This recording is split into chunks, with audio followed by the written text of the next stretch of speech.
And we're live. Hello and welcome to the Modern Romantic Podcast, where we celebrate and inspire romanticism through passionate people who do incredible things. Hi, I don't have an introduction prepared because I've been too engaged in our guest with conversation prior to this episode starting. Hi, I'm Trey, and I am joined by my co-host Emily. Hi, Emily. Hi, I'm also Trey.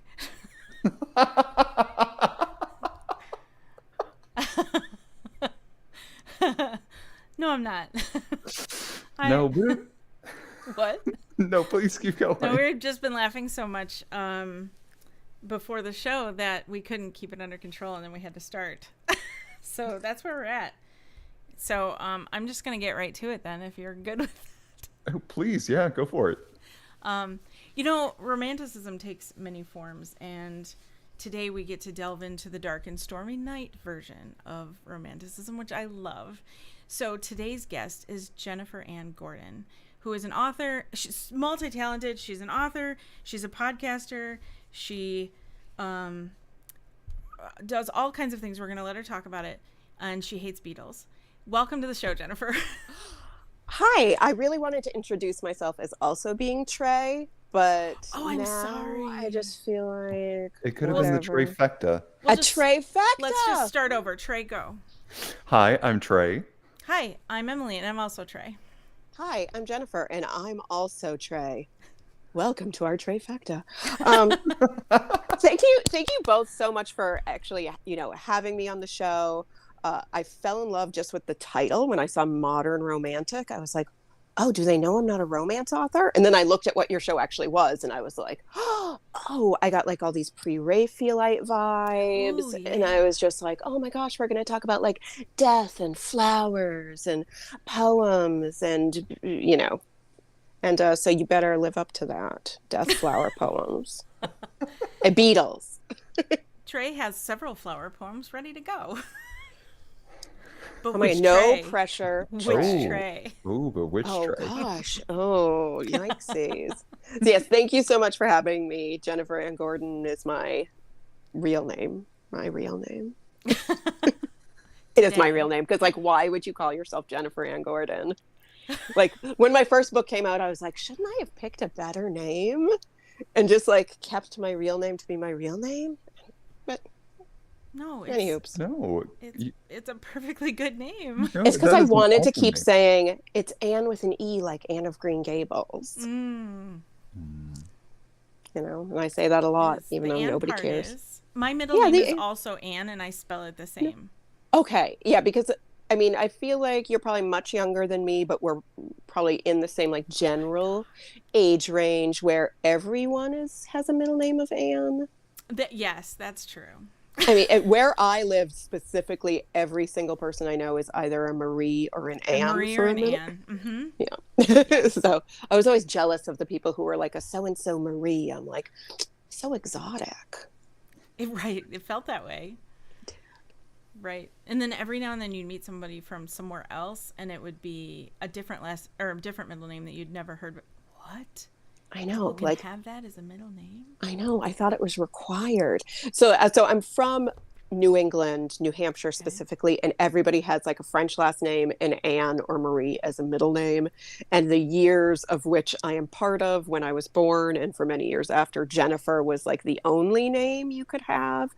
I guess you could also have like a Jessica or a Heather or an Amanda, but it was like... Not like an Amy? Was Amy in there? Oh, no, Amy. Yeah. No, I had like two neighbors named Amy. Yeah, but, okay. Yeah. Yep, same.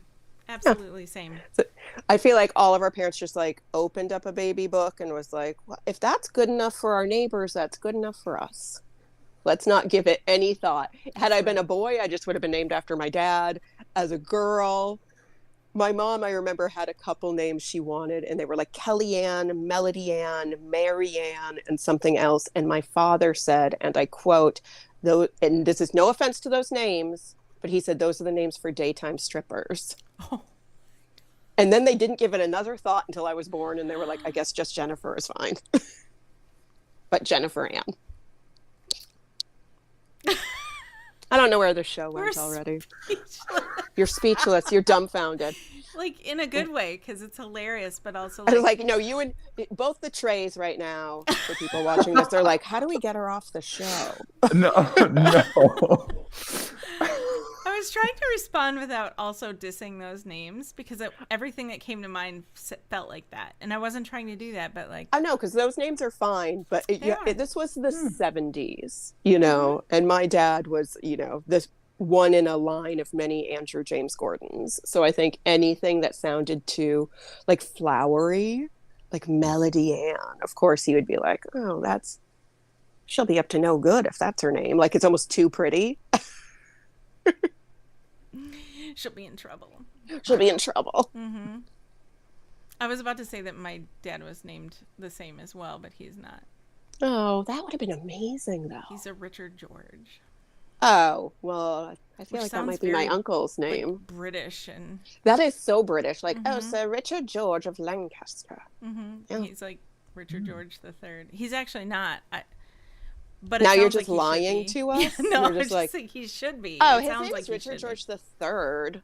Really? We're like, no, his name's not even Richard. We never even called him Dad. It was just Richard George the Third. Yeah. And did you have to say it in like a very specific accent too, like, and bow down while wearing a little suit? Same. I cannot wait to call him after this and tell him. Be like, you were the star of our podcast. He'll ask to be on the show, and we don't want that. Oh my gosh. Well, I'm lucky my mother doesn't even understand what a podcast is. So it's really good. She's always like, oh, when you talk into the internet. Like, yep. When I talk into the internet, that is what I'm doing. The visual of that is so great. Look at Trey. I'm just going to be dying under this table. If Trey disappears, we'll just be like, okay, he's gone. But we have replacement Treys, so it'll be fine. Yeah, you've got me. I'm the new co-host, Trey. Trey the Third. Trey James Gordon the Third. I do want to call out, we did have a question in our chat here from Allison. Allison, thank you for tuning in. Oh, I was like, that's my co-host on Vox Vomitus. Oh, yes. Yes. Tell us about Vox Vomitus and your co-host. I was like, oh, do we need to hear the question from Allison? Oh, yeah, I'm sorry. Was it a question? No, I'm sorry. Get to the question first. Was it heckling? Allison asked, is Trey's middle name Anne? And I responded, no, it's actually Marie.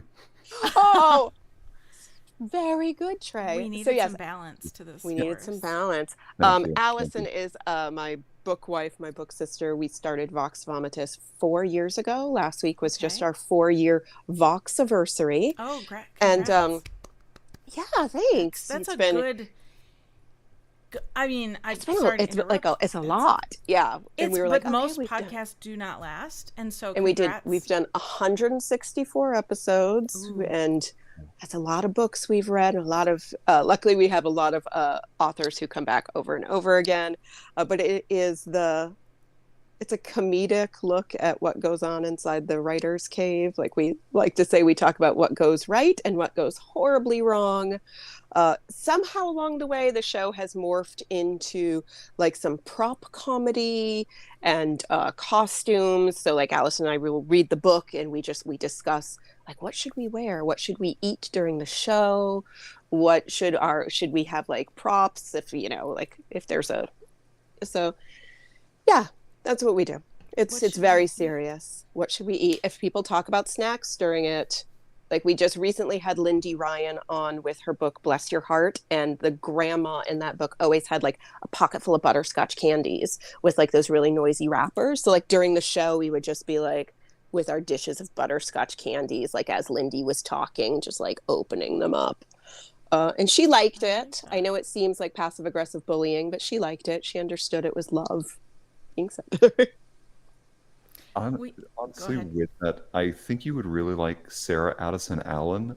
Most of her books have some sort of like cooking aspect to it, and in the back she'll include some recipes. Oh, I know Allison would love that. I can barely eat anything. I'm one of those, sensitive belly people. So I live vicariously through the snacks half the time, where I'm like, I remember when I used to be able to eat that. So Allison said here, I'm always looking for an excuse to justify me eating on the show. So I'm assuming Allison does most of the eating then. She does. Sometimes I'll have like a snack, but it's just a prop. But okay. But I'm a vegetarian who also can't eat gluten. So yeah. That's tricky. Could you do a butterscotch candy though? I did do butterscotch candies, yes. All right. Ooh, yeah. okay. Oh, yeah. No, I can do sugar. I can do like garbage food. Of course. Garbage food. I love that. Yeah. We don't get the chance to eat on the show other than... It's your show. You could do whatever you wanted. Like that sounds stupid. Like we don't get the chance. We could make our own chance. We did though. Twice. Well, once we actually ate on the show and it was chocolate because we had a chocolatier on the show that actually sent us chocolate before the show and it was the most amazing day. Oh my gosh, I would like to get that person on our show also. Did they write a book? If they didn't, I don't care. Constantine Zigo is his name. Mm-hmm. I just want somebody to send me chocolate. Oh my gosh. Like the kind of chocolate that you're like, this is why other countries are so snobby about how crappy our chocolate is. Yeah, except he's here in the U.S. What? Mm-hmm. Yeah, he's just got it down. Love it. I don't know if he wrote a book, but maybe since we've had him on, he has, and maybe that would be a suggestion for him.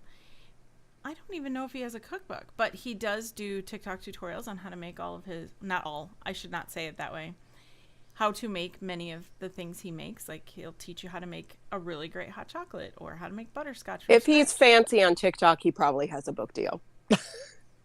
People are snapping up those TikTok people left and right. For his sake, he does, because A, you could have him on your show with a book, and B, because he deserves that level of success. Oh, yeah. So, I'm sorry. No, I was reading what you wrote, Sarah Addison Allen. Oh, okay, sorry. I was like, who wrote this?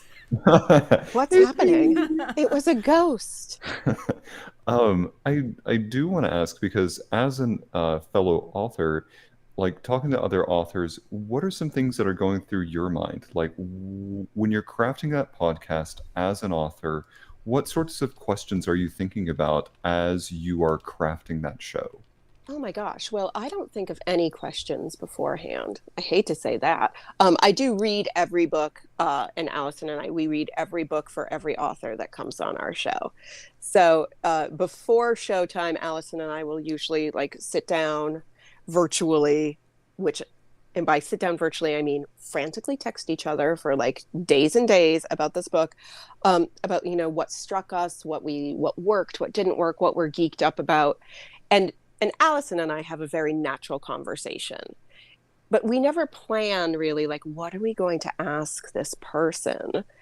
And we just let the conversation kind of go where it's going to go. And sometimes like, I just on Vox Vomitus, other interviews I've done, I also do the interviews for New England Crime Bake. I interview for the Book Fest. And there are times at the end of an interview, I go, did we even talk about the book? Like, I think we talked about it a little bit. And I'm a co-host for NBC Radio's House of Mystery. Same thing. We're like, did we talk about the book? I think we did. But I'm a huge believer, honestly, and I've felt like this my entire life when I was working in an art gallery, when I was in my 20s, when I did theater, when I sold art. If somebody gets to know the artist or the writer, they're going to be interested in what they're doing. So I think for me, a lot of times when I'm interviewing somebody, yes, we're talking about the book, but I really want to get to know who that person is.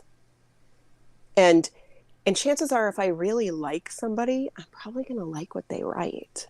Like, when you're just like talking to somebody and you're like, oh my gosh, we already have so much in common. If you pick up their book, you're going to go, I get it. I agree. They get me. And same thing with visual art. Like, there's been plenty of painters, photographers that I've just gotten to know over the years. And then when I see their work, I'm like, yeah, that makes sense. Trey, you might want to weigh in on that? He's like, no, I don't. I have gushed about it enough to many people, so I will just say we had a guest last week that was kind of that impact for me. We got to have the author of Wicked on our podcast, and yeah, that was last week. So oh gosh, so I have to follow that. No, you're part of it because you're part of the whole big thing. The big picture. No, I get it. I'm like, but that's amazing. But it like was that so much connection. fun. But that connection that you talk about, like, it's there. And when we start to get to know that whoever the guest is that week, we know kind of from the green room to the podcast of like kind of what that episode is going to be like. And truly, 99.9% of the time, we find that one thing that makes them light up and they just start talking. We're like, yes, this is what we wanted. This is the person that we were hoping to meet. I love that. I love that so much. And yeah, I mean, I think that's the gift. I think that podcast and being an interviewer, like, that's what we bring to the world. That's what we bring to ourselves, like, just to be selfish. Like, I started this podcast. I started Vox Vomitus 4 years ago. Allison and I were talking, and at the end of the day, we just really wanted to connect with authors that we already liked their work. And we wanted to be able to talk to, because both of us just had a debut novel come out 4 years ago. And we wanted to talk about people who were, doing better than we were. Like, what is it like to be a New York Times bestseller? And we just wanted to like get to know people that we really admired. And it's turned into something that I never would have expected. Like, I've made such amazing friends through our podcast, like interviewing people and then getting to become really good friends with them. Like, a million years ago, before the podcast even started, I said to myself, I want to interview Josh Mallerman. I love all of his books. I loved Bird Box. I loved this. I loved that. And like, he's one of my ideal guests. And we had him on the show and he was fantastic. And then we had him back and then we had him back and then we had him back. And then he blurbed one of my books, and then he wrote an introduction to one of my books. And now, weirdly, I don't know how this happened. Like, even my husband's always like, it's weird that, like, the other day, Josh was like, you're one of my best friends. And I'm like, how did this happen? I'm like, oh, it happened because of the podcast. But also because you reached out and you're real and you have relatable things, and there's exactly. There's definitely something more deep than just it's a show. Exactly. And I think that's the beauty of, and I think you guys do the same thing, is you just allow a conversation to happen as opposed to coming in with like, well, these are the questions, whether she likes it or not. This is what's going to happen, even if it makes for like a dull show. We've all been on those shows. We've all heard those shows. Like, it's best to just connect. It is best. Yeah. And natural curiosity carries us really far. Yes. When you're like, wait, what did you just say? I have a question about that. That, and like, they get, a lot of the people that we feature get asked the same questions all the time.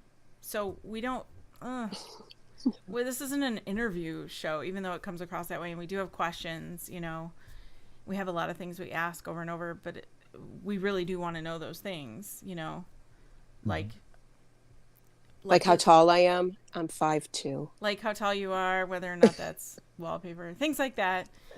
The beetle thing. The beetle thing. Yep. Now petrified of beetles. Wasn't petrified of beetles. Before we went on air, everybody, I told a lovely story about the other night waking up in the middle of the night to a sound. Opened my eyes, and there was what I thought was a mouse crawling up my wall, but it was actually a beetle larger than my thumb. Wow. And I do not live in a tropical place, so that is not something you often see, especially not indoors.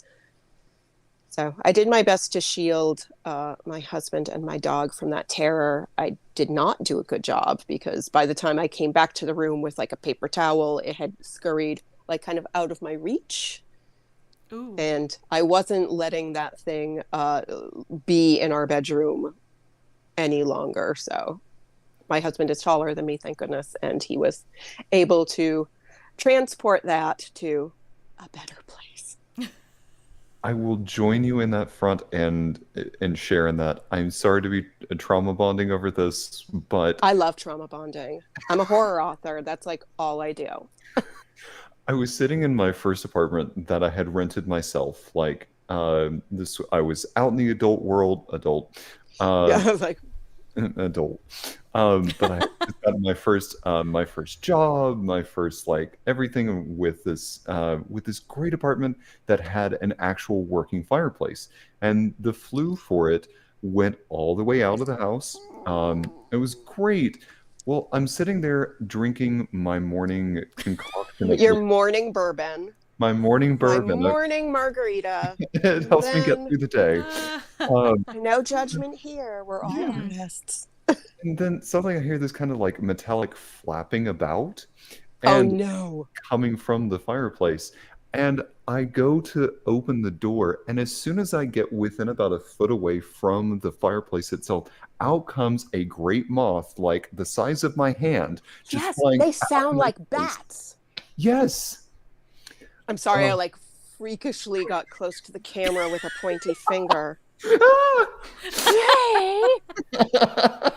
So yeah, it flew directly into my face and had to scurry because I didn't live with anybody else at the time and had to fling You that had to thing. burn your apartment down, didn't you? Arson is not my favorite thing to do, but it was effective. You know, I love moths in theory. But yeah, once they get so big that they have like the body of a mouse and the wings of a bat, Mhm. and they like when you can feel the wind from them when they're flapping, When I'm they just shriek at you.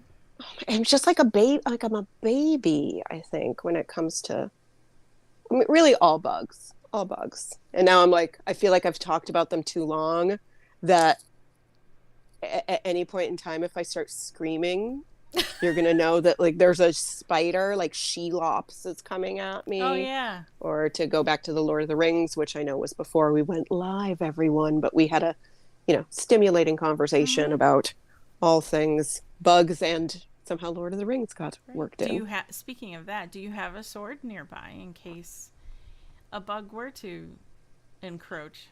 No, because I'm in my bedroom. I also don't have a sword anywhere in the house, but I do have like sharp things Okay. that could work, but not here. I just have like a stack of my books in case that ever comes up. It will come up. We're on the cusp of it coming up. We're on the cusp. I mean, speaking of phobias and fears, I know one of the genres that you've written in is actually horror. So I'm kind of curious how you got into the realm of one writing, and then how you came to find a love for writing horror or more of that like dark fantasy sort of elements. So I don't know why I've always been really like interested in all things creepy. I have a theory that, and I've said it before and I'll say it over and over again. When I was little, my uncle Richard stayed with us for a while. I think I was 9 or 10, and he had just come back from like Germany or New York or someplace that sounded like so fancy to somebody from New Hampshire. He was a painter and a chef, and he had books that he was just reading for fun, and one of them had a giant cat on it. That book was Pet Sematary. I didn't know that Pet Sematary was, a horror novel at all. I didn't even understand what a horror novel was. But I thought, oh, he's reading a book about a cat. And I remember snatching it out of the room that he was staying in and sneaking it upstairs to my bedroom and like reading it behind my dollhouse when I was supposed to be napping, and just being so petrified, but also at the same time so sad, because Pet Sematary at its heart is a story about a family who loses their child. And at like a very young age, I was scared and sad reading that book. And at the end of the day, I thought it was the sadness. It was that loss of something that scared me more than anything. So like somehow in my like little child's brain, that was like my first like realization that I liked grief horror. Because like to me, grief, losing someone or something you love, whether it's a loved one, a job, a house, part of yourself, that's the scariest thing in the world. And so I kind of wanted to explore that. It took me many years to find the courage to actually legitimately put pen to paper. Of course, I dabbled in poetry and I wrote an indie comic and like, things like that. But it wasn't until like, 2018, 2019 when I wrote my first book.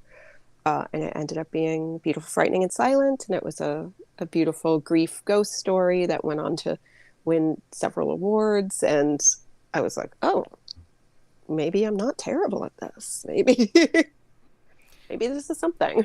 Were you able to draw on some personal loss with some of the or attitudes or whatever? Yes. Yeah. So, I don't want to get like too deep and too sad because, grief horror. So Beautiful, Frightening, and Silent, the core of that story is a man who's lost everything. He's lost his wife and his young son in a very horrific accident. He feels responsible for it. And what he would, like, at what lengths would he go to reconnect with his son? Like, he hears about a haunted island that if you go there and if you just want it bad enough, you might be able to reconnect. I don't have biological children. So I know I've had people like talk to me and they're just like, well, you don't have children. But for many years, I was a stepmother to a little girl, and that for many, many years. And that relationship ended in a way that definitely severed the chance for me to ever have a relationship with her. She also had a lot of health problems. So like to me, in my brain, she is always a 4-year-old girl. She's not now. Now she's grown. I have no relationship with her. I can't. I wish I could. But so I did feel that like immediate loss of who had been my child. So I won't say that didn't have anything to do with, the fact that I've written several stories that have, that loss of a child at their core. But they're also fun. I mean, there's fun stories too. It's not just dead kids. People who are watching this are like, oh, golly, can we talk about the Beatles again? Well, we were talking about how some authors are kind of I marvel at those individuals who are able to look at something and make something beautiful from what we may consider the darker aspects of life. Yeah. So it really takes, I think, a lot of vulnerability for that type of writer or artist of any kind to see that, draw something from it, and then turn it into something for other people to then intake. Yeah. It's a way, I think, for people to still be seen if they are not the ones creating it. It's still a way for them to say, I feel seen in a way that maybe I wasn't before. Yeah, I love that. And I feel like I love the horror community and the horror genre in general, because I feel like so much of it is just metaphor about trauma. It's metaphor for mental illness. It's metaphor for, so many things. And at the end of the day, sometimes it's easier to be scared of a monster than it is to be scared of like global warming or the bug on my wall. It's easier to pretend that if I'm walking through, the woods or a city street or something, that the thing that's stalking me is a wolf man and not a man. Not, a person that I could know and love. So, I love horror. I have since I was a kid, obviously the Pet Sematary thing, but also just like poetry that I used to read. I was obsessed with Tennyson when I was a kid, and things like The Lady of Shalott, things like the May Queen. They all have this like gothic-y, ghostly woman that's like, it just, I love it. I always have. But also my favorite dance is a foxtrot. So it's like two sides of two sides of one weird coin. I do kind of have to ask of when I think to like I'm starting like 4 different sentences. Let me just pick one. I, we, and that. I, we, they, the mouse in my pocket. The mouse in your pocket. Better than a It's the beetle.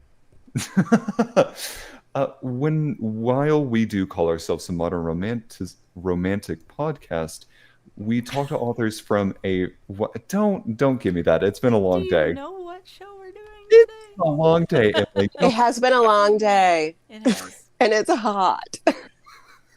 So we call ourselves a modern romantic podcast, but we talk to authors from a wide variety of genres. And so with yours, you talk about like the gothic elements, and you also have talked about many things that delve into the realm of romanticism. For me, I kind of want to question, how do you maybe prevent yourself from going too far into almost like German expressionism, or fall Oh. into the too dark of an aspect of a story? Oh, I guess I never stop myself.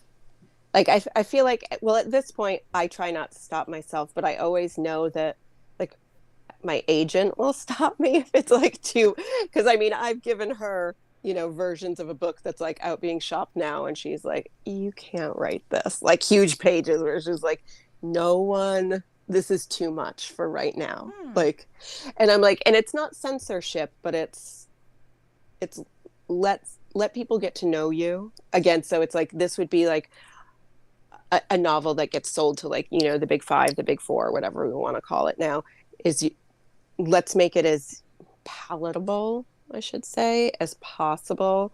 And like sometimes there are certain things that are just, you can't really do right away. Once you're best-selling author so-and-so, I think that opens doors that you can really press the boundaries a little bit more. But that being said, I do a lot of short fiction and I do a lot of creative nonfiction that is, kind of autofic, kind of memoir-ish, but I write it with like horror sensibilities and in the horror place, if you will. And those I never censor, and I never worry about going too dark, because they tend to be shorter pieces, and if they just don't work, then they just don't get included in something. But I try not to censor myself, because once you get in your head and think, what if I go too far? Then you're not going to go far enough. And that's, that's advice I've been given.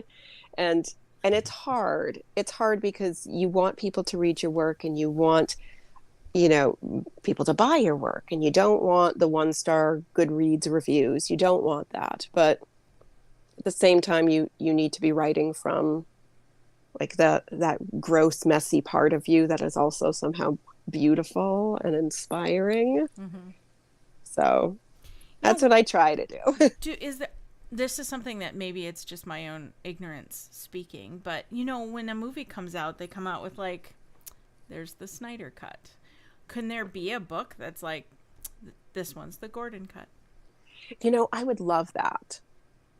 I would love that. I think they do that, really. I mean, Stephen King can do that. I mean, there's the original version of The Stand that came out, back in, I can't even remember. And then it's like, the unedited, the unabridged version of The Stand comes out, and there's, 100,000 more words. And there's, we call it unabridged. Yeah, we call it unabridged now. But I would love, especially on like re-releases of books, like if a book comes out like 5 or 10 years ago, and then there's a new version, new cover, new introduction by like some fancy author, I would always love it if I could get like stuff that ended up on like the cutting room floor of that first version, or even like a story, because sometimes I'll write like a backup mini short story that I just do to like create character stuff that never finds a place. Like, I have a 2 short novel set, the Hotel series, which involves From Daylight to Madness and When the Sleeping Dead Still Talk. And there was a side character in those books. Her name was Agnes, that ended up weirdly becoming like a fan favorite, even though she's, very difficult to enjoy, especially in When the Sleeping Dead Still Talk. But like I have all of these like notes about her that I just think, maybe someday those books will get re-released or like a special edition and I can release this weird like Agnes short story out onto the world. Or I would love that. I always, and I think this is like one of the reasons why I like doing a podcast and love interviewing authors is I want to know what ends up being cut. And I do ask about that a lot. I'm like, what did you take out and why? Sometimes it's just for length. Sometimes it's just that was backstory that didn't really need to be there. But I think as a writer, sometimes it needs to be there for us. Like we need to go through that like word vomit phase where it's like, here's 30,000 words about blah, blah, blah, blah, blah, blah. And then you're like, that has nothing to do with this story, but it has everything to do with how this character actually behaves. And maybe, again, that's like that theater person in me who's like, who is my character? What do they do? What were their 5 core memories? Right.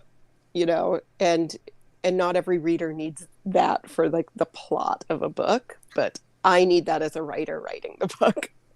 Of course. Something that kind of strikes me is like you could almost put all of that together into here's the lore Bible of for this book and then publish something like that. I mean, so like that gives me chills because like I would want that from every author that I love. I would love to do that. But I'm one of those readers because I am a very voracious reader. If I'm not writing or interviewing people or like working my day job, I'm reading all the time. And I would read or buy special editions of almost every book I love for sure. Like, yeah, a lore version of almost anything. But I'm somebody who will buy an ebook, an audiobook, a hardcover, and a paperback, all of the same book if I love it. And then if there's a special edition, I buy it too. Like that's, I always tell people, I'm like, you want me as a fan. Like, because I'll buy the same book fan. 5 times. Sandra said, I'm enjoying From Daylight to Madness. You have such a great writing style. Oh, thank you. And that's a hard book to enjoy. So thank you very much. It's, a period piece. It's again about a loss of a child. It's about mental illness and how that was treated in the Victorian era. There's a lot going on in there. It's that book is very special to me. But when you say it's hard to enjoy, is that like your own perspective or is that feedback you've actually gotten? It's feedback I've gotten because I know a lot of people have like a hard pass of like, I will read anything except I won't read a book where a baby dies. Okay.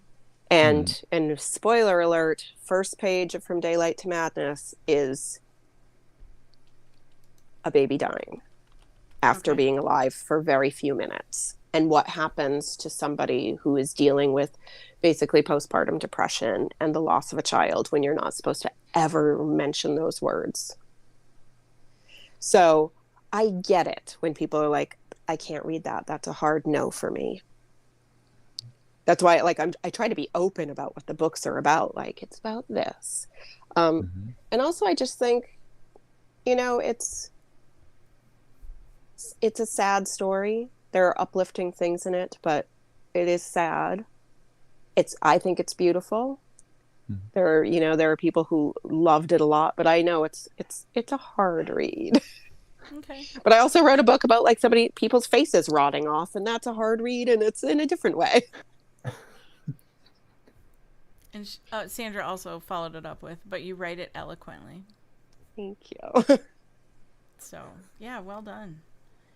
Do you get, what are some of the better pieces of feedback that you have gotten that you would love to hear? I love to hear when people talk about the language being visceral. I do, like, I tend to write on a more like literary side where I love the language. I love the rhythm of language. I love words. I love sentences. I love emotion behind them. I don't want to say I don't care about the plot, but the plot is secondary to my characters. I'm there for the feelings, the vibes. I like the language, and of course plot.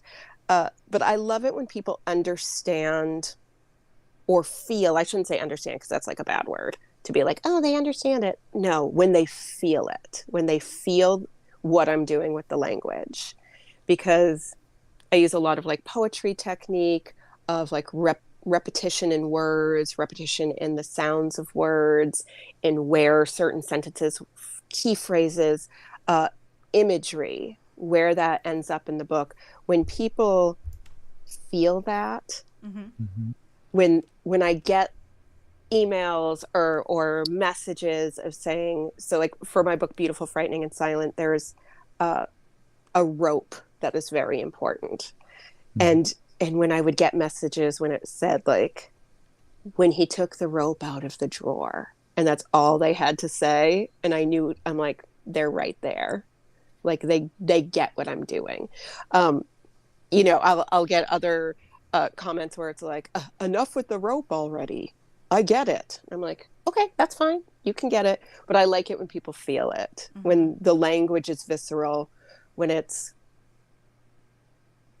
just like, I hate to use the word vibe because it makes me sound like I should be on TikTok. And I'm like too old and sweaty for TikTok. But yeah, like when they get the whole, like the vibe, the feel, the mood of the book.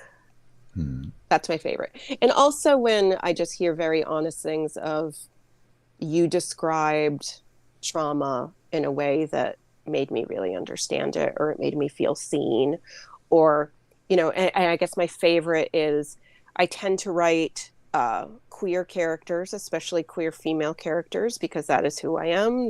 Most of my characters are bisexual, whether it has anything to do with the plot or not. It's who I am.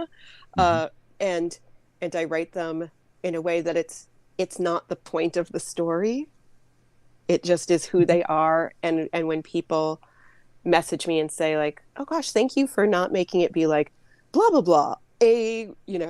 It wasn't a such and such bisexual story. That would have been fine, but it was just who the character was. And they were just like, oh, I love that they could experience things that didn't just necessarily have to be about their sexuality.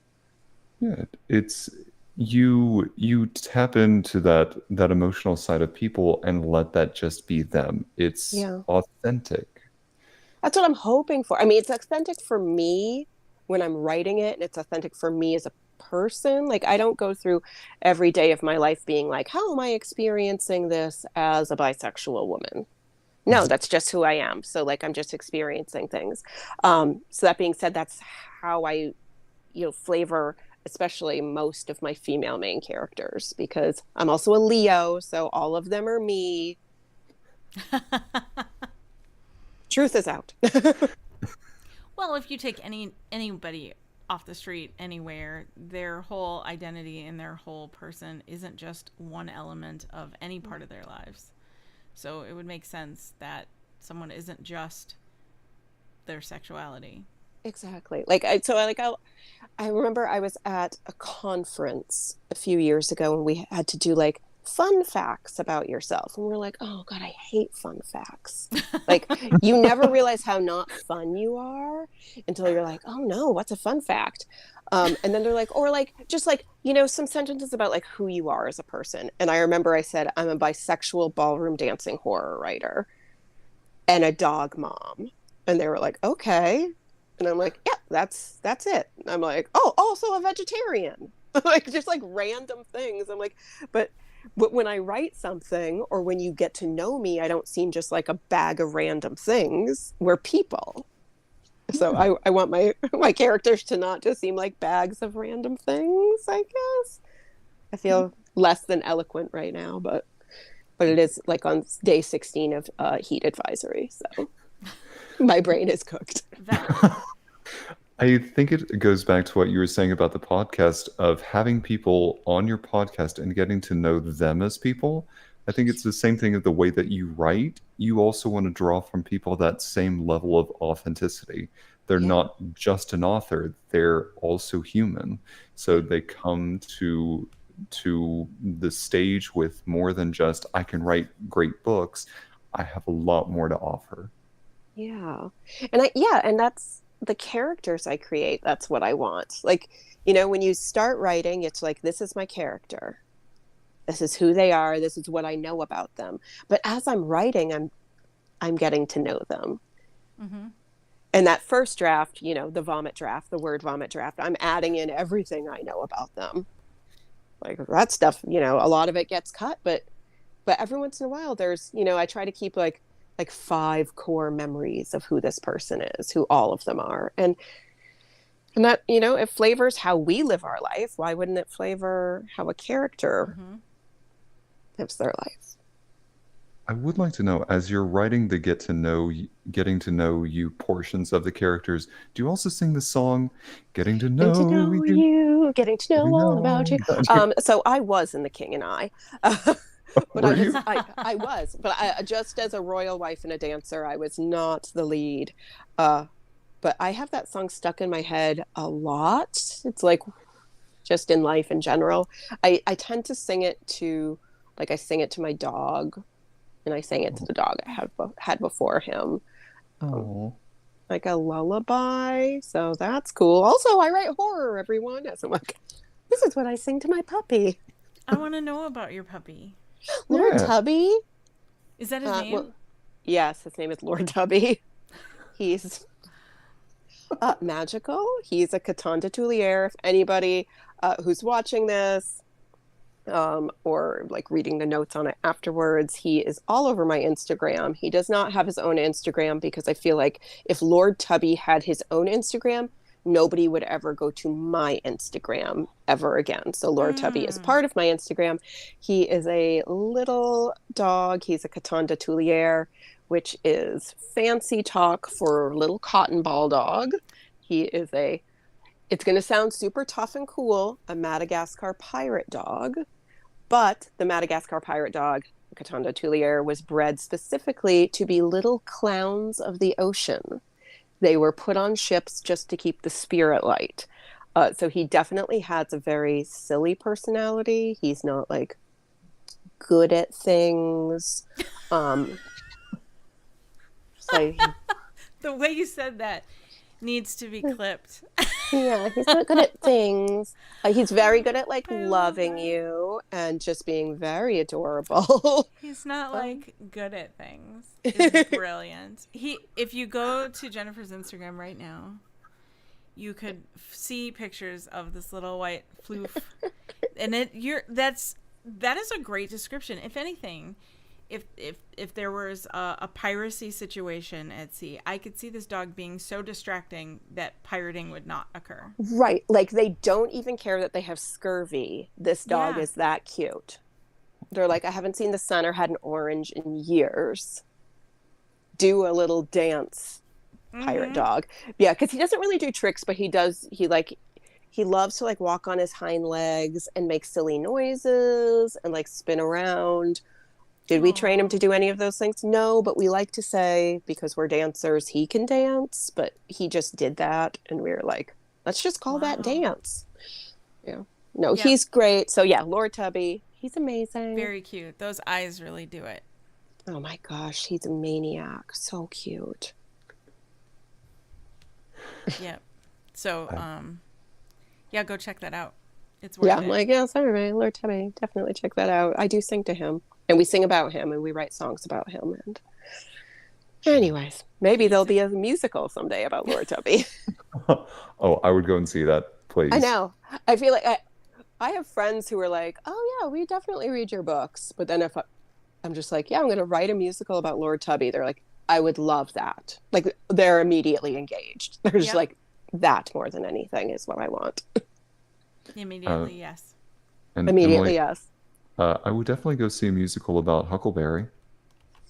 Oh, Who's Huckleberry? Is that your Huckleberry's cat? my dog. Your dog. Okay. Yeah. I don't know why I He's around assumed here. cat. Huckleberry. Do I hear him? No. You can sense his presence. Sometimes he comes running. I think he's upstairs.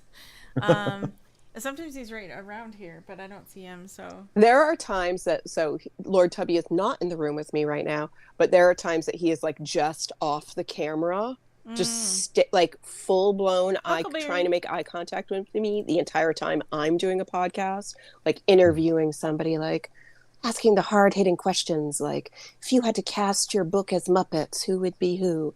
And my dog is just like shaking and staring at me. Your dog could just be a Muppet. I know, he basically is a Yeah. Muppet. Yeah. Yeah. Valid. No. You know, that is honestly a really great question. So Isn't I'm it a gonna great pose that, question? I am going to pose the same to you. If you could turn one of your books into a partnership with the Jim Henson. Oh. Hmm. So I feel like this was a leading question, but I'm going to answer it anyways. So my book, Okay. Pretty Ugly, I have a version of it here, but I don't have the current cover. I have the old cover. Okay. This is the original cover. This is a story of an Instagram influencer and a failed politician at the end of the world after the world is ravaged by a virus that makes your face bleed and rot off of your body. If it doesn't kill you, you're left incredibly scarred in the face, and you still might die. So an Instagram influencer and a politician who was like labeled like the new JFK. Like it's a story of these two people and how they kind of traverse the end of the world and meet up on an abandoned train in Italy. Long story short, my main character is named Sam. My main male character is named Sam. And his nickname is Sam the Eagle because when he was little, his parents said he looked like Sam the Eagle, the Muppet. But they also were just like, but that was a Republican. And I'm not going to get into but they had different political views, his family, and him and Sam the Eagle, the Muppet. But Sam the Eagle, for sure, would be my character Sam in Pretty Ugly. My female main character, Amelia, I mean, she's an Instagram influencer. So if I could say somehow a younger Miss Piggy, Oh, okay. not like jaded working 9 to 5 Miss Piggy, but Miss Piggy, not Muppet Babies Miss Piggy, but if Miss Piggy was before Kermie turned her down the 20th time, when she was still I've got hopes and dreams, but she's still starting to get beat down. That Miss Piggy. Allison said Janice. Janice is too cool though, because Janice is Janis Joplin. Mm-hmm. I feel like Amelia. So there's a scene, okay, because Allison knows this book. The scene where Amelia hooks up with the girl in the bar before the end of the world, that would be Janice. And this is, I've now, I guess, thought a lot about who would be Muppets in my book. That I'm like, no, that's Janice. It does sorry, go ahead. Yeah. Oh, yeah. And Amelia's stepfather, Dr. Paul, would be, I want to say, Rolf, but with the outward look of the Swedish chef. Any hoops, Okay. everybody, you should be reading Pretty Ugly. And then Allison then said Piggy working at the makeup counter in Muppets Take Manhattan. yes, exactly that. No. I'm going to do a little brief shout out. Allison has a book coming out tomorrow called The Ranchers Take Manhattan, which weirdly is a Muppets reference, which is why I'm we have to talk about it. How perfect. It's the 5th in her Bourbon Books series. Hilarious, funny, smart, romantic comedy books. Ranchers Take Manhattan. It's out tomorrow. Okay. So yeah, Muppets came full circle there. Beautiful. Congratulations, Allison. Yeah, that's exciting. Yeah, Tomorrow is a big day. Before we leave the Muppets totally behind, I do want to ask, in every movie, there's always at least one human person and interacting with the rest of the Muppets. Who is that in your book? So, I I love the memes that are like, I want a Muppet movie that is Adam Driver and only Muppets, and he just like plays it totally straight. Adam Driver is my movie boyfriend, so like part of me would say Adam Driver and everybody else Muppets, but Adam Driver would have been the character of Sam the Eagle. So in Pretty Ugly, who would be the only human? There's very few people that live to the end of this. Well, it's only a character you're killing, right? Yeah, it's only a character. I'm killing, not a Well, person. not if they play themselves. Yeah. Okay, I feel like Sam the Eagle's father in the book is also a politician. It's like a political family. Like I said, it's like the new Kennedys. So I'd say his father should be played by Sean Bean. Oh my God, well, I just love him. Has Yeah, to be but like he a dies little in bit more. everything, so I know it he fits. dies in everything. I'm sorry, I didn't mean to derail you. I know. Now I'm just thinking about Sean Bean. Like, yeah. God, that's a good question. Oh, now I'm panicking. Like, I don't want to say. Actually, I am going to say it. I'm going to say Robert De Niro because I feel like even though he's quote unquote overrated, maybe like it would just be hilarious to see him, because I think there's like a clip of him on something with Kermit the Frog and he was like trying to like hold it together. I feel like just like maybe now he could play the vice president of the United States and just have like everybody be Muppets and just like 2 throwaway scenes. Okay, He could do it. I would watch that. Yeah. And then maybe he could like Dame Judi Dench it, like when she was in Shakespeare in Love and she was only on screen for like 6 minutes and got an Oscar nomination. Yeah, that was incredible. So like maybe he could do it for a Muppet movie. Like, oh, he was only on screen 6 minutes and it was a Muppet movie and he's nominated for Best Supporting Actor. Roman on YouTube said Anthony Hopkins. Anthony Hopkins. So that's my husband commenting from upstairs. And he knows very well that Anthony Hopkins is actually starring in my brain in my book, Beautiful, Frightening and Silent. So he can't be in Pretty Ugly. We can't kill him off yet. We must protect Anthony Hopkins at all costs. I mean, I feel like, yes, correct. One thing that's always kind of mulling around whenever I talk to any kind of creative type is when you talk to other people specifically that are looking either to get into the same field of art that you are, be it dance, if they enjoy that, if they enjoy writing, what pieces of advice do you give to newcomers to the art? I feel like I'm going to say like the most controversial, like wrong advice ever. We'll stop you if you do. No, but just kidding. So, but here's the thing, like no, bad. Just be like, oh my gosh, the electricity went out. So I haven't always made my living as a writer. I haven't always made my living as an actress. I've made most of my living for the past like 20 years as a dance professional. And before that, I was like a visual artist. But I can proudly say since my very early 20s, I haven't had a real job. I'm using these air quotes because I think everything I've ever done is a real job. But a lot of people would be like, being a dancer is not a real job. Like, blah, blah, blah is not a real job. No, support the arts. They're real jobs. Support the arts. So I went to school for theater. I went back to school and was like, I'm going to study art history. And then I was like, am I just collecting degrees that are just like never going to get me a real job? And that's when I realized like I don't have a backup plan. Make it work. Like take the swan dive. Like, figure out a way to make it work. That's probably not a parents everywhere of like college kids are like, no, don't tell them not to have a backup plan. But what if you didn't have a backup plan? I went to school for theater. I did it, and I've worked in performance for many, many years. I think writing is weirdly a part of that still. Like, when I went back to school, it was like art history and English. But Yeah, not having a backup plan really forces you to figure out, I think most importantly, how much you love what you want to do. Because if you don't have a backup plan, you're going to find out real quick if you were actually meant to be a full-time author, be a full-time actor, be a full-time dancer, because it's really hard. And it's heartbreaking a lot of the time, but the moments that it's not heartbreaking are so stinking beautiful that maybe it's worth it.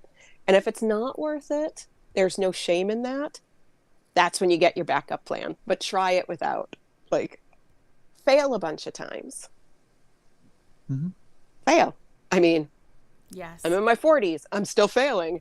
It still hurts. But then at the end of the day, like, you write that beautiful sentence, or somebody messages you about how much they love your work, or, you know, your short story wins an award, and you're just like, oh, it's worth it. Mm-hmm. It's worth it. Even if my house has beetles. Well said. Yeah. People are like, why don't you just like get those exterminated? I'm like, first of all, that's mean. Also, who can afford it? We're artists. I think that's really well said, and I don't think that's controversial. If Yeah. I could be honest, I think I think there's an expectation sometimes that of That you're going to having go that. to school for theater and have an accounting minor. So it's like, Yes. yes, you're gonna be an artist. You're gonna try that for 1 year, and then you're going to work for your uncle's accounting firm. No. Or you can live in a house filled with beetles and be an artist. I'll take the Beatles and be an Beatles. artist, Yes. just not Beetlejuice, please. No, I'm not a fan of Beetlejuice. I know that's the most controversial thing I'm ever going to say. I rode my scooter to the theater to see Beetlejuice when I was a kid, illegally, because my parents were like, you are not allowed to ride your scooter 3 miles to the movie theater to see that movie. And I did, and I fell down a hill, and I skinned my knee, Oh, no. and I still watched Beetlejuice, but all I remember is that I was like sitting in the theater bleeding and going, my parents are going to ground me. Wow. So now I'm not excited for the Beetlejuice sequel. That's trauma. Well, you know, I don't think your take on it is necessarily. I mean, maybe it's controversial for a certain mindset of people. My parents had that mindset, and that's very Mine. relatable. Like, Yeah. when I was going to go to college, their attitude was I needed to go for these certain things, these certain degrees, and the things I wanted to do were not part of that. And I could not understand why plan A had to be the fall back on things, and the plan A wasn't the thing I really wanted to do with my life. Yeah. And it made no sense to me. Like, why are we planning for failure? Why are we planning to fail? Yeah. I remember saying that to my dad because, you know, I paid for my own college, so I got to make all the choices, like, guilt-free. But I remember he was like, so what are you going to school for? And I'm like, theater. And he was like theater management or stage managing. And I was like, actually, no, it's just strictly acting. And like the look on his face was like, oh my gosh, you're like a curly-haired girl who's 5'2", who can't sing, with like eczema, and you think you're going to be like an actress. And I remember him saying, but like, and I know he meant it out of love. He's like, and you're probably going to end up being a secretary. So make sure you take some classes for that too. I'm like, I don't think they teach secretary classes at my fine arts college. I'm taking clowning, you know, like I had to balance a chair on my face. Like there was no typing involved. But I knew he meant well, and I was like, okay, yeah. And Go ahead. no, I'm like, and it's like, I know he said it out of love, that's why now when people are like, what's your advice? And I'm like, don't have a backup plan. I just like picture my dad's little face going, I mean, you're gonna be a secretary. Or go And I've for never it been a like, secretary. or go for it like there is no backup plan. Yeah, Yeah. just go for it. Yeah. And get a really good emotional support system of your friends, and most of all yourself. Figure that out, because look, we're all artists and we're all completely messed up in the head, and it's really hard to support ourselves at all, like emotionally. But get that somehow inside yourself. Get a core group of people that believe in you and you believe in them, and just, always remember. And I feel like my husband told me this, and he probably saw it on the Daily Show. I know AI is like taking over like all arts supposedly right now, but AI has, like, we have something that AI doesn't, and that's really shitty parents. So, quote unquote. So like AI can never really, like take over the arts completely.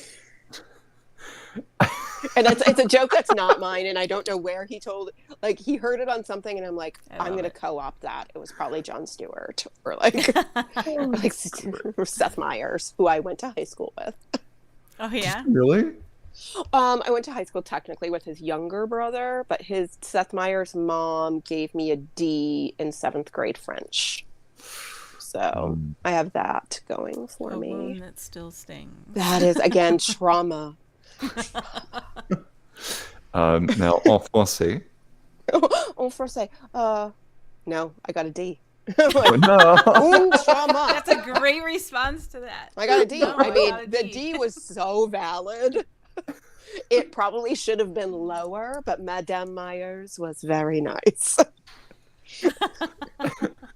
Still, I think that your stance on that and what you're saying to going for it with so much force behind it, I agree with that. I'm gonna add, but don't be afraid to add in other things as you're exploring. Go with it with your entire might. Yeah. But then if you see something else that interests you, make that part of the journey and kind of pick that up along as you go. I love that you said that, because like, so when I was little, like, of course I was like on stage by the time I was 3, jazz tap ballet, like, oh, you're going to be a ballerina. I'm not a ballerina. I don't have that body. You're going to be a tap dancer. You're going to be this, you're going to be that.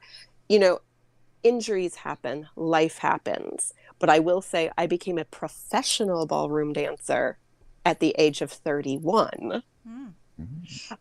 So maybe I wasn't a ballerina, but the dance thing still ended up happening because I was able to see other ways into it. And I was like, oh, well, ballroom dance is different. And I had never ballroom danced until that age. And I was like, okay, let's try it. Like, And it was a dance you could do. and it was a dance I could do. So find the dance you can do. Find the dance you could do. Oh my gosh, that should be like a bumper sticker. It should. Oh my gosh, market that. We're about to. I'm like, oh God. I was like, who do we ask for that? Lord Tubby, get on that. He'll be your Tubby. intern. We don't need Huckleberry to do that grunt work. Huckleberry can be a paid intern. Oh, yes. Huckleberry is currently sleeping in the cat bed. I mean, that's paid intern work right there, if I ever Yeah. heard it. He's milking it. Jennifer, this last hour has been incredible. You are so. I'm a delight. No. No, you really are. Truthfully, As I almost did this, I'm like, don't do a dog pause. For those that are listening, Those are to this, just that listening. you are missing out on the visuals. That's and from dance training. So I love that you said that, because so many times during Vox Vomitus, we just say, those of you just listening, you don't understand that we just did some weird thing where it's like, let's put my eyeball on the camera. And it's like, oh, don't do that. Be professional. So yes, everybody, I just, for whatever reason, I got a compliment, and I did little like dog paws, like how much is that doggy in the window style. Oh, I do agree with Arthur. We have to have you back. I would love to come back. Yes, please come back. I would love This to come is back. so great. This is so great. I feel like we have so much more to discuss. I know it's hard to believe it's been an hour. Oh my gosh. Well, thank you both so much. I always get like a little nervous being the guest on a podcast because I'm so used to asking people questions. I'm like, oh no, my being a guest muscles have atrophied. What if they ask me something and I just do dog paws? What if I respond to a compliment that way? Yeah. And then I guess you can still do that, and it's a fine interview. This has been great. Though I do want to make sure our listening only audience, or really anyone who's viewing this right now, is able to go and support you. Can I ask what social media or what platforms are you most active on that our listening audience can interact with you? I am definitely the most active on Facebook and Instagram. I'm just like, I have like 1 foot into the Threads waiting pool. I'm not really in the Twitter waiting pool anymore. But the easiest way to find the links for all of my stuff, including my completely desolate TikTok page, is just going to my website, which is jenniferannegordon.com. That has links to everything but Facebook and Instagram. Instagram, if you're like really interested in Lord Tubby, that gets some extra stuff. But if you're also interested in, no, I guess they're both equal. I was like, my neuroses, then Facebook. But I feel like maybe they're equal. Just go follow all of them. Seriously. Yeah, just follow all of them. You never know when I'm just going to be like, you know what needs to happen on TikTok now? Lord Tubby and me singing Getting to Know You from The King and I. Right? Please. Oh. Yes. I'm like, why haven't I done that? An exclusive, showing my little dog paw tattoo at the same time. Oh, I know. Like, so cute. So I'm not doing, so people who are just listening, I'm no longer doing dog paws with my own hands as if they were paws. I am showing the fact that I have a dog paw tattooed on the other side of my dog paw hands. Oh, well. Oh, I feel like we jumped the shark there. No, no. Well, Trey, thank you so much for being on the podcast. Thank you, Trey. Oh, thank you. And Trey, thank you so much for co-hosting. Oh my God, it's the best trifecta ever. I think so. Oh my God. Now I'm like, can I be part of the show forever? No, don't be a crazy person. Don't take Huckleberry's job. I'll be in the cat bed next week. We'll do a live stream from the cat bed. Like just you pan over, but I'm still doing dog paws. God. All right. But seriously, thank you so much for being on. Please go follow Jennifer on her journey as she continues being a phenomenal author. Please go support her her co-host Allison on her her new book coming out. The book comes out tomorrow. So please go support her. And it's Allison Martine Hubbard. Allison Hubbard. Her social media is a fictional Hubbard. Okay, sorry. She's going to be like, why are you shouting me out? But tell us the name of the book again. Ranchers Take Manhattan. Okay, good. There we go. A proper plug. As we close this episode out, this episode, along with probably every other episode, will be dedicated to Joe Capone, our moderator, fellow comedian, passionate encourager, and greatly missed friend. You can find us pretty much wherever you tune into podcasts. For updates, announcements, and more, follow us on social media under Modern Romantic. Thanks, everybody. And if you also want to be part of the Trifecta, congratulations, you now are. Have a great day. Bye, Trey.